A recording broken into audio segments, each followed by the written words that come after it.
Hey everyone, welcome back to another episode of All Day I Dream About Food. Today I have something fun to show you. I just got my copies of Easy Keto Breakfasts. This is my latest cookbook. It's actually my 5th cookbook, and we're going to be making the pancakes out of this book today. When I wrote this book, one of the things that I really wanted was to create a pancake recipe that was so good and was so versatile that you could also use it for waffles. I have to say, I think I managed to do that, and I'm really proud of them, and I'm going to show you how to make them right here, right now. One of the things that I think makes these keto pancakes really special is that you whip the batter up in your blender. First of all, that makes it easier, but it also gives the batter more cohesiveness. It grinds up the almond flour and really helps it be really nice and fine. I also find that it whips the batter a little so that they're extra fluffy. So our first step is to put in our eggs. I've got 4 large eggs here.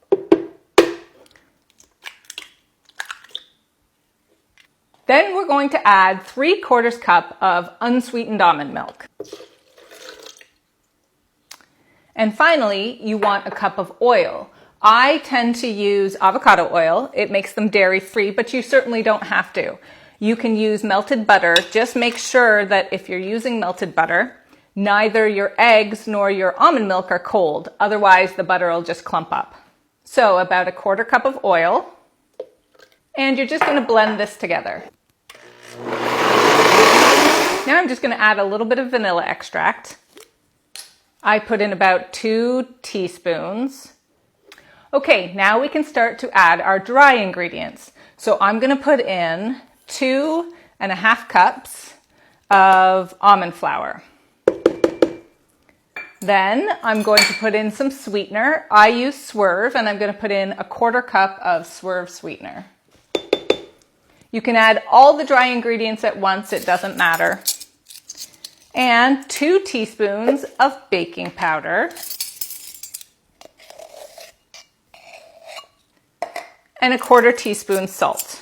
And now we're just going to blend it up again.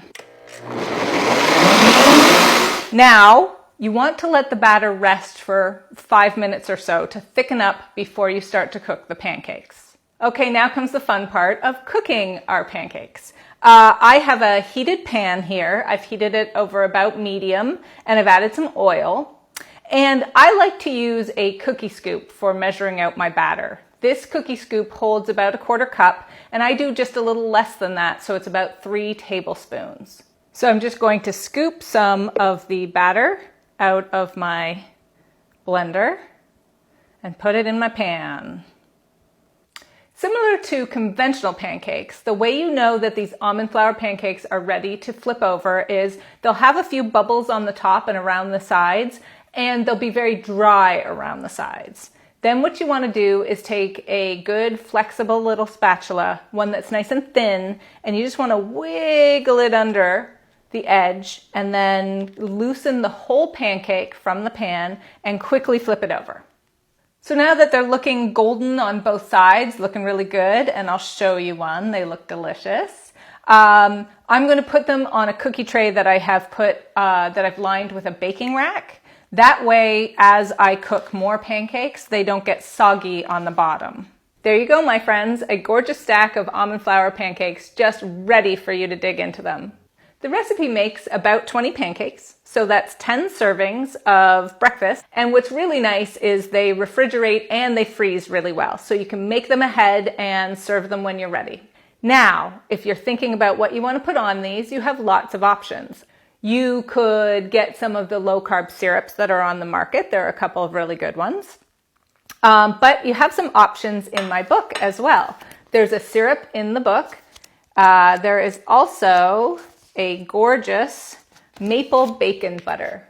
This is perfect for putting on pancakes and waffles because you're getting your bacon, your butter, and your maple flavoring all in one go. Easy Keto Breakfasts comes out May 7th. I hope you'll consider grabbing your copy. Now go have yourself a big stack of pancakes. Oh, oh, oh.